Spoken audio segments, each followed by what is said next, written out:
IVF journey start करने से पहले विमेन बहुत सारे फैक्टर कंसीडर करती है, जैसे टाइम, कॉस्ट, हार्मोनल इंजेक्शन का हमारी बॉडी पे क्या असर होगा, और डॉक्टर कैसा होगा, सेंटर कैसा होगा, कितना दूर। लेकिन एक और बात हमारे दिमाग में बार बार आती है कि कौन सा टाइम आईवीएफ के लिए बेस्ट रहेगा।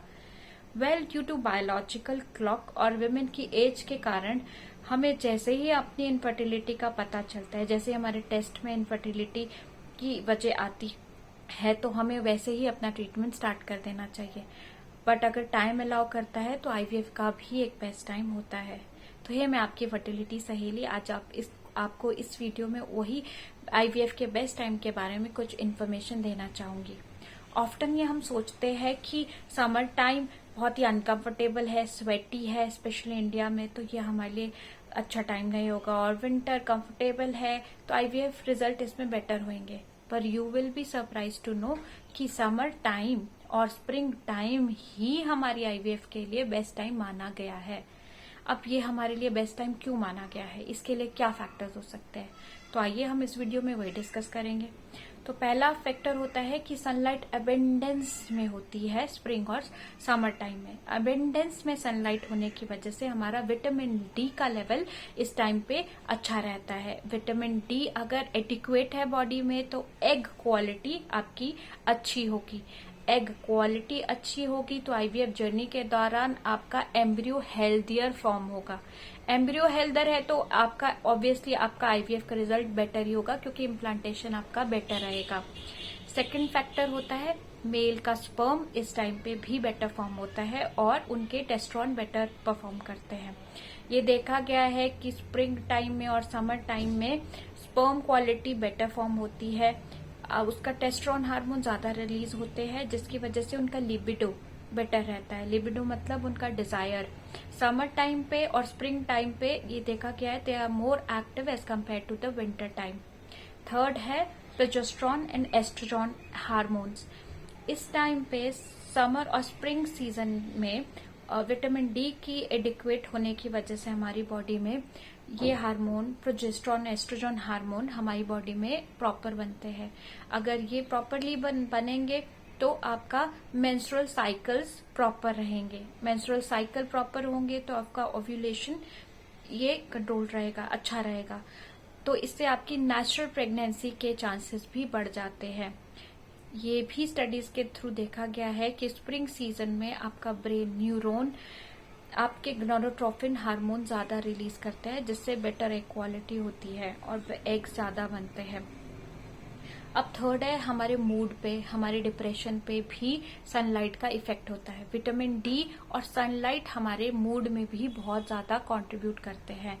देखा गया है जिसमें विटामिन डी की क्वांटिटी बेटर होती है उसमें डिप्रेशन और मूड स्विंग्स कम रहते हैं और वो खुश रहते हैं। ब्राइट सनी डे होने की वजह से वैसे भी हमारा मूड बेटर हो जाता है। जिस भी इंसान को डिप्रेशन की प्रॉब्लम होती है उसे विटामिन डी के सप्लीमेंट्स दिए जाए तो उसके सिम्टम्स में सिग्निफिकेंट डिक्रीज आता है।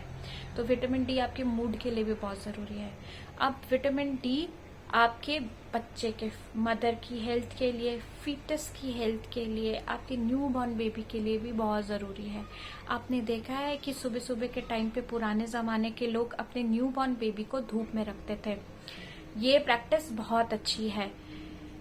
अगर विटामिन डी की डेफिशिएंसी है तो आपके बच्चे में ब्रेन डेवलपमेंट पुअर होती है, लो वेट होता है बर्थ के टाइम पे, इम्यून सिस्टम लो होता है और ना जाने कितनी ही प्रॉब्लम होती है। इसी तरह से माँ में भी विटामिन डी की कमी की वजह से मूड में डिप्रेशन की प्रॉब्लम देखी गई है।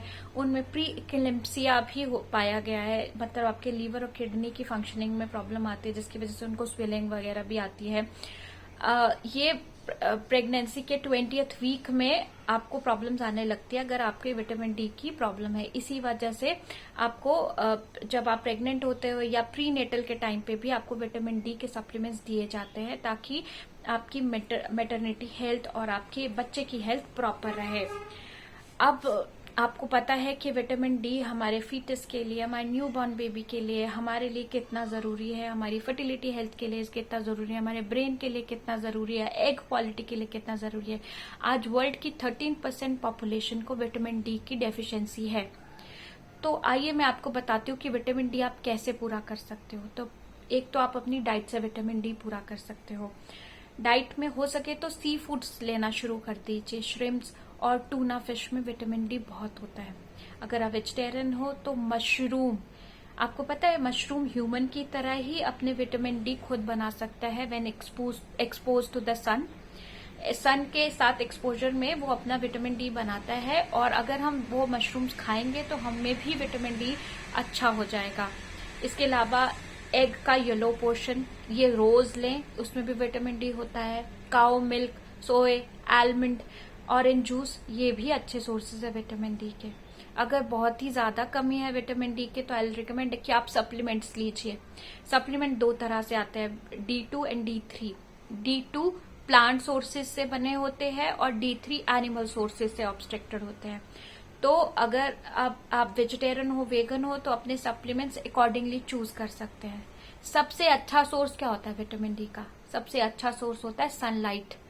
तो सुबह सुबह 9 बजे से लेकर के 7 बजे की धूप में आप जाइए, वॉक करिए, योगा कीजिए, आउटडोर गार्डनिंग कीजिए, कुछ आउटडोर गेम्स खेल लीजिए, कुछ ना कुछ एक्टिविटीज आप बाहर जाके करिए।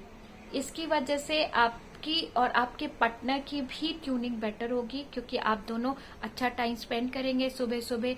इसके अलावा आप अपनी फर्टिलिटी हेल्थ पे भी काम करेंगे, अपने डिप्रेशन, मूड पे भी आपका इससे हेल्प होगा और आपका दिन अच्छा जाएगा। तो और इन्फॉर्मेशन के लिए आप विजिट करिए www.kristaivf.com पे। आपको ये वीडियो अच्छा लगा है तो लाइक कीजिए, सब्सक्राइब कीजिए और कमेंट कीजिए। थैंक यू और अपना ख्याल रखिए।